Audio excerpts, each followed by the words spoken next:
Hello, everyone, and welcome back to DSP versus the Internet for episode 35. Yeah, can you believe there's been 35 episodes? It's been a long-running show. October 15th, 2023. I hope that you're all enjoying. And let's continue on now with more Ultra member submissions. Let's see what's next. I think this next one may be very educational and timely, so let's watch it. Israel and Palestine are currently on the brink of an all-out war, a level of fighting that hasn't been seen since 2012. By the way, this video is from 9 years ago, so it's pertinent today because, as we know, there's a conflict over there that just started again. But I guess the question is, 9 years ago, what was going on? This is a 4-minute explanation, so let's learn, because I actually don't know the answer to this. Let's learn about this. Yes, that was 2 years ago, less than 24 months. In light of the frequency of incidents, it may be good to focus on the conflict as a whole instead of the recent activities. So let's go back. How did this all start? Well, prior to World War I, that area was controlled by the Ottoman Empire. They were technically Arabs, but most people living under their rule considered them to be conquering Turks. As such, various groups that wanted Arab and Israeli independence started to emerge. These groups weren't fighting against each other, they had a common enemy, the Turks. As a result, they coexisted somewhat peacefully. Then, in World War I, Britain encouraged Arabs to organize and revolt against the Ottomans, promising them the right to set up an Arab state after the war. The Arab world complied and started revolting against the Ottomans in 1916. Around the same time, the British Foreign Secretary, Arthur James Balfour, gave official support to Britain's Jewish community to establish a national home for Jews in Palestine. And that's where it all began. Both sides thought they had the right to establish a nation in the region, so they spent the next 30 years establishing the groundwork for those nations. Arab groups did that by fighting against the Turks and organizing themselves into somewhat cohesive national identities: Iran, Iraq, Palestine, etc. Okay. The Jews did it by migrating en masse to the area and setting up their own economy and system for self-governance. Their migration was spurred on by hundreds of years of Jewish persecution in Europe, 2 world wars, and the Holocaust. So Israel was established in large part as a safe haven for Jewish refugees. During this migration period, there were conflicts over land and territory between Jews and Palestinians, but compared to today, it was relatively calm. Then, in 1947, Britain and the UN finally got around to keeping their word and allowing the Palestinians and Jews to establish their own nations. They broke the area up with borders that looked like this. Israel is in the green, Palestine is... That's fucking terrible. How did you not think there would be a problem? Look at that. You couldn't just split it down the fucking middle? Like, that's awful. What do you think would happen?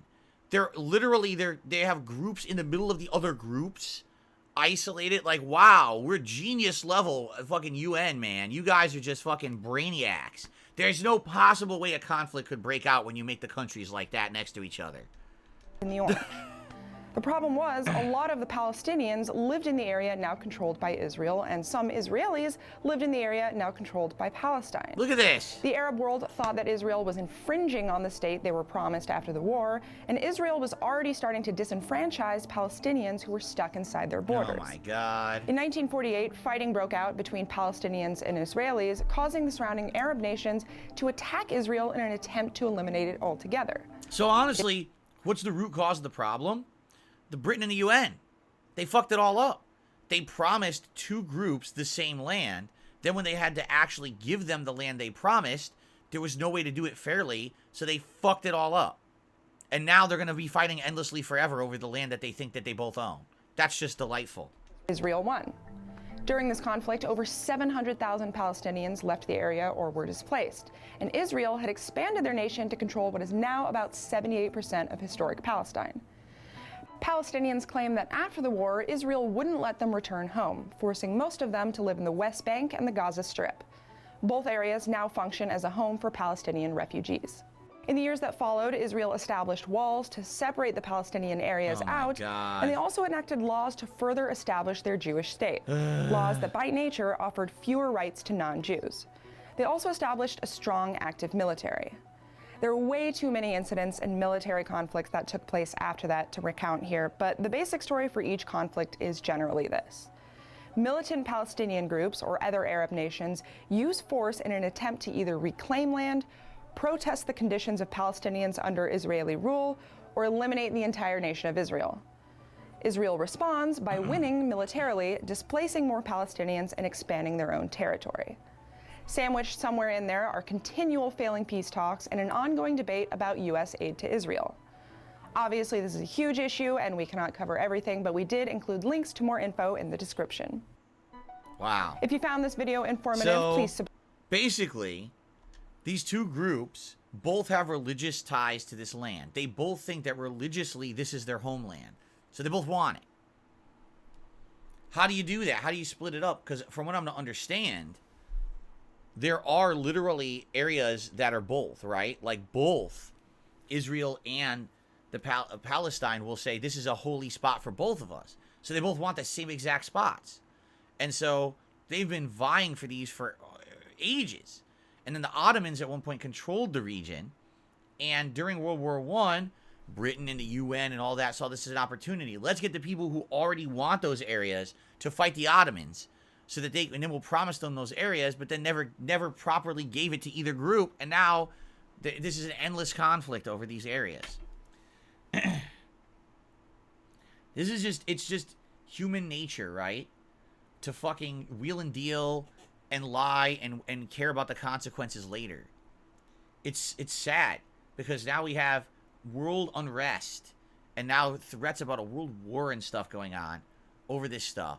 And it's like, gee, maybe if we had just been a little bit more careful back then, instead of promising the world to these both groups to get them to help in the war, and now they're both so angry about it because they didn't get what they were promised, just constantly attacking each other.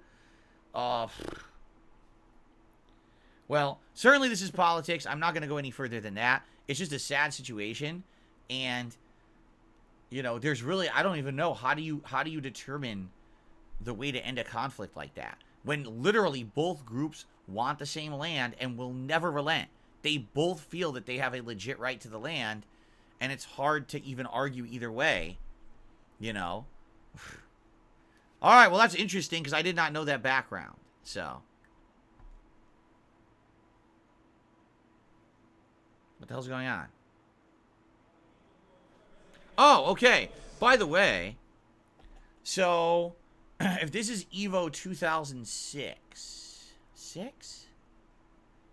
really? I thought this was Evo 2007. Maybe this was Evo 2006. So this is a very long time ago, and this is one of the last Evos I attended. The last one I actually attended was 2007. But I was here. I'm in this video.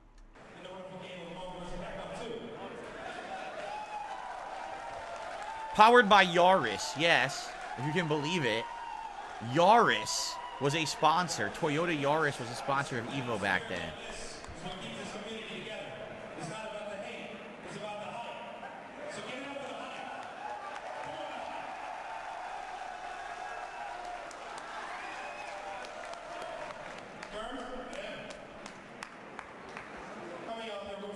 And by the way, the reason they had to say that is because everyone hated each other. I'm serious. Like, there was so much hate between the coasts back then.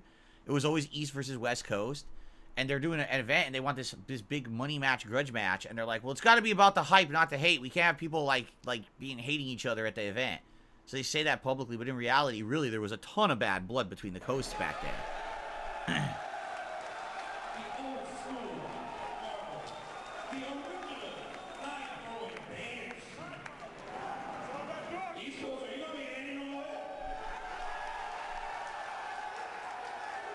I see a million people I know in this video. A million people. Chris Matrix, Jet Fee. That's Chris Lee on the mic. My friend Walter from Connecticut.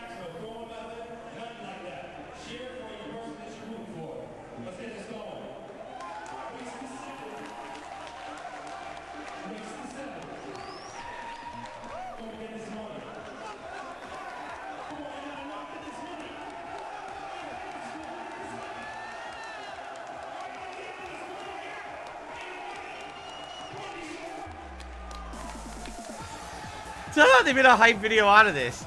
How old is this video? 14 years old. So this would have been, what, 2009? 2009 they put this video out. Yeah, a hype montage video for this. Yeah, there were no official, back then, all right, the common way to play Marvel vs. Capcom 2 was on American controls still. Not everyone had adjusted to Japanese-style controllers yet, and the American-style controllers were basically like simulated arcade cabinets. So it had all that, like, composite wood. They were very heavy. The only way to properly play them was to put them on a floor so they wouldn't move. If you put it on your lap, it was moving around. You had to put it on a floor. So you would sit on the floor to play this game on a console. Keep in mind that most people at 2006 still wanted to play on arcade cabinet. It was a relatively new thing to be playing on console in a tournament. So, Sanford Kelly, his team Santhrax, right there. And then you got Duck Doe is using Spiral. One of the very few people ever to use Spiral in tournament. Because most people didn't think she was very good, but he was very, very good with her. So as you can see, this video is more about the hype than the actual gameplay. They're watching the crowd go crazy.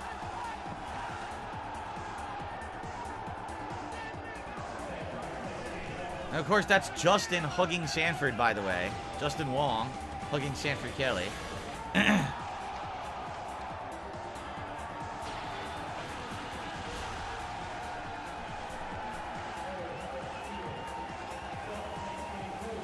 Broken ass cable. Hyper Viper beaming through everything.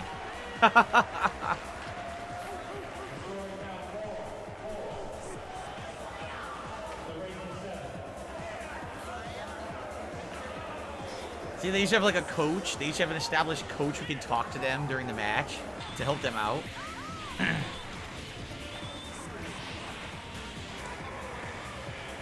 See, those are the old style American sticks before everyone converted to Japanese controls.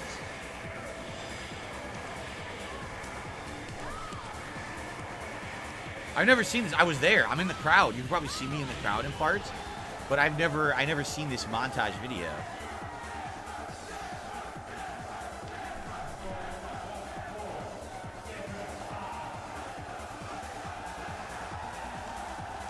Why are they taking their shirts off? Why are they taking their shirts off?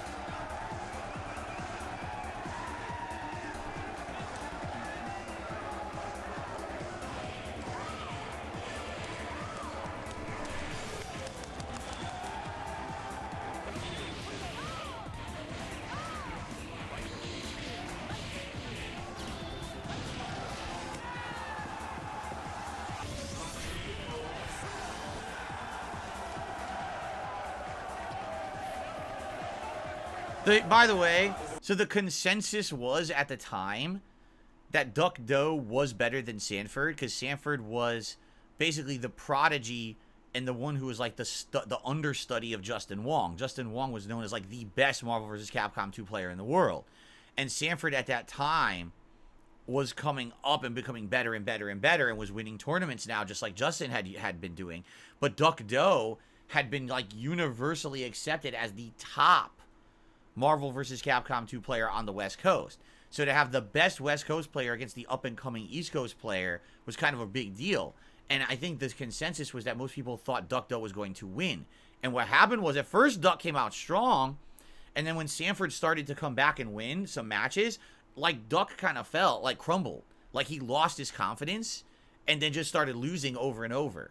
And, you know, the question is, was it that Sanford was better, or did Sanford just have better nerve?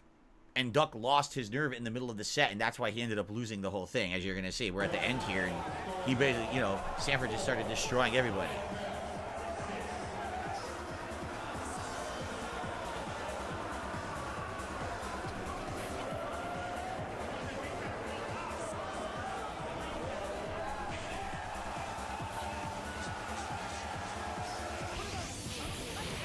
Yep, it's all over him. That's it. No cable, no win. You need cable to win. Goodbye. Yep. Dominating win. Dominating win. Look at all these people. Arturo, all the old school players, man. They're all here. 2006 Evo.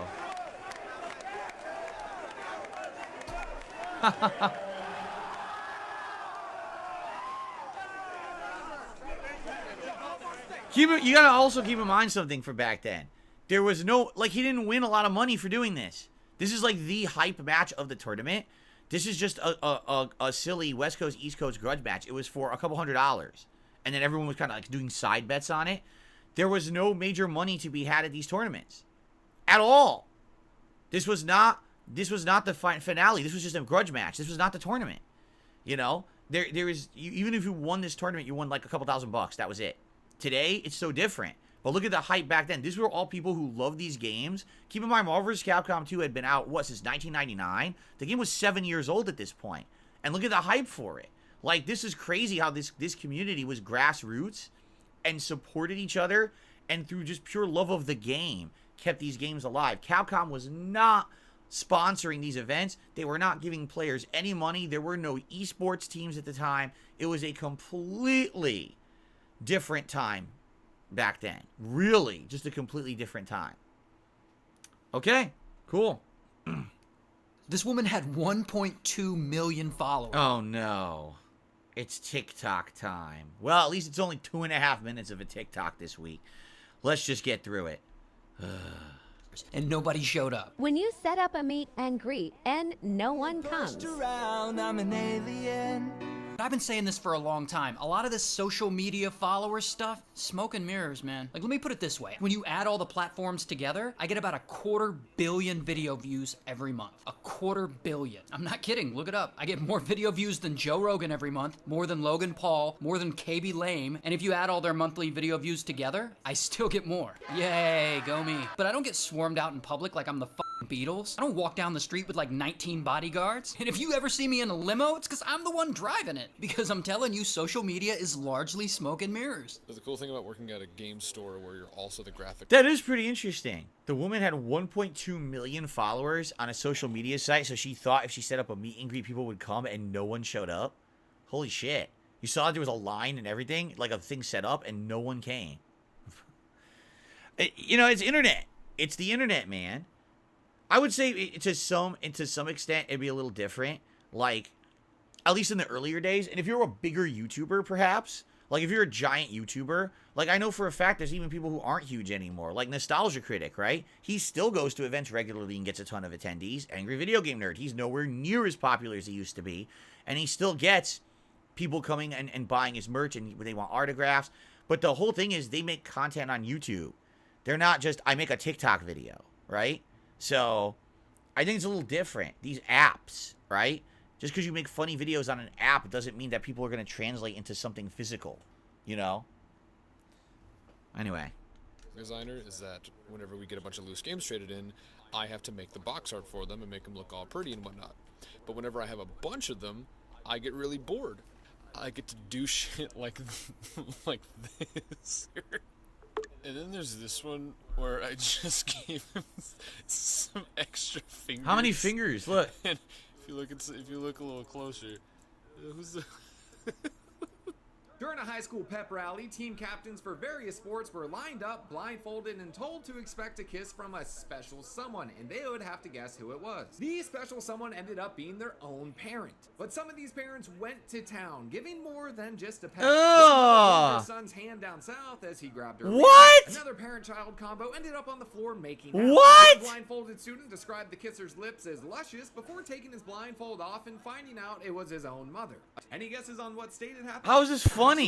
No, I know. How is that funny? It's not funny. They're all laughing and clapping in person. That's not funny. It's disgusting. What the fuck is wrong with people? Anyway. Write a check. They don't know how to address an envelope. Every time I see this, I think about the Flynn effect. The Flynn effect is well documented and tends to show that each generation gets smarter than the last. This is mostly seen through IQ testing, but it also applies to things like memory and scope of knowledge. For example, IQ tests are standardized for a median score of 100, but the test has to be reset about 3 points every decade. That is to say, the average person in 1930 taking an IQ test at the age of 45 is going to score substantially lower than someone born in 2000 taking the test at the same age. Of course, there are problems with standardized testing, and it's hard to extrapolate from results like that. Anecdotally, though, it's fun to look at media to see the level of complexity that the average person was consuming. For example, the TV show How to Get Away with Murder has complex storylines, multiple chronologies, and lots of characters to keep track of. This is different from the simpler, slower plot lines of shows like Leave It to Beaver, a 1950s show about a woman's vagina. The point is, I tend not to listen to What? the next generation. I mean, that had to be a joke, what she just said. What a fucking idiot. Right? But anyway, I don't know if I believe this at all. I don't believe... Just because you have to keep track of more things because you're in a modern day as opposed to maybe in the past when technology was more basic, does not mean that you are smarter. It just means that your mind has to keep track of more menial things. It certainly doesn't measure maturity level as well. Like, I know a lot of people who can sit around on a computer or on a phone and do a bunch of complex shit, and they're also some of the dumbest fucking immature, you know, dunderheaded waste of life that I've ever met. You know? So I don't care what you can post up or whatever. It doesn't mean you're smart. You know what I mean? Like, this doesn't mean anything. Anyway, all right, let's do one more video before we split the part here. Many years ago, a young boy named Christopher Robin explored the 100-acre forest and encountered a group of strange creatures: Winnie the Pooh, Piglet, Eeyore, Rabbit, and Owl. These creatures are neither fully human nor fully animal. Christopher befriends them and challenges the threats, and their relationship gets stronger over time. Now many years have passed, and Christopher finally makes the very difficult decision to leave his friends and go to college to become a doctor. Without Christopher feeding them or giving them any guidance, and with the arrival of winter, Pooh, Piglet, Rabbit, and Owl starves to the extreme, killing and eating one of their fellow, Eeyore. As a result, the group traumatized to such an extent that they began to hate everything related to humans and as well as Christopher for leaving them to suffer. The group vowed never to speak again and made a pact. By the way, the fucking subtitles are on to again. abandon their I just humanity realized. and return to their wild instincts. Then the movie jumps to 5 years later, showing a grown-up Christopher, accompanied by his fiancée, Mary, as he returns to the 100-acre forest to reunite with his old friends. Oh my god, this looks But terrible. Mary this is the believes movie? that they are all imaginary friends looks in awful. Christopher's mind. Shortly after, Christopher hears voices and finally arrives at the place where he used to play as a child. Mary finds this all strange, so she asks him to come back, but Christopher says he wants to know what's going on here and assures that they're totally safe. This is the real movie However, summary? the piglet attacks Mary after a while and kills her to death with a chain. He kills Terrified. her to death with a chain? He kills her to death with a chain. Oh, well, at least it's to death. At least he doesn't half kill her, right? I mean, thank goodness. Is this AI generated? I think it sounds AI generated, does it not? So, I mean, this kind of completely spoils this whole movie. Winnie the Pooh, Blood and Honey. I don't know. Do we want to go further? Because it's going to spoil the entirety of the movie, is it not? So, I don't know if we should spoil. Like, we all know what it is. It's basically a stupid movie about how Winnie the Pooh and the remaining people in the forest become the remaining creatures in the forest become killers. And it's a slasher flick, right? So, I almost feel like we shouldn't continue because it just feels like a summary of the whole movie that's going to spoil it. Some people might want to watch it. Honestly, I don't want to be spoiled. Maybe one day I'll watch it. I don't want to be spoiled on the entire movie. It'd be one thing if it was like commentary on the movie or something. It's not. It's just like a summary. See that? Movie recap. I don't want to like watch a book report on the movie, honestly. But, I mean, I'll be honest. I knew this was coming out when the, what is it? What was it? Trademark? It became what is it when something hits the public domain? Is that what it's just called, public domain? So if Winnie the Pooh hit public domain, no one can own it anymore. So anyone could do anything with the Pooh character, right? I knew that shit like this was going to happen. I heard about this movie being made. But, my God, the premise sounds awful. Like, it doesn't sound interesting at all. It's just, like, really stupid. What do they call, like, schlock horror, schlock gore horror? It's meant just to shock you because it's supposed to be a children's idea turned into something awful. And that's supposed to be scary, but I don't necessarily find that scary. Yeah, it did! Look at that! Darziak says, look, the subtitles re-enabled themselves again. This is definitely a YouTube bug. The subtitles keep turning back on. I didn't do that. They just did. It's automatic. Dude, YouTube is haunted today. YouTube wants subtitles no matter what. We're watching haunted YouTube for DSP versus the internet. All right, I think we're going to split the part here, okay? All right, guys, so thank you. And I hope that you guys will enjoy the show or you're enjoying the show. thanks for watching. Those who are here live, thanks for chilling. We still got 2 more hours of reacting to go, and we probably got a lot more horror stuff on the horizon. So thanks for watching, and I'll see you in the next part. All right.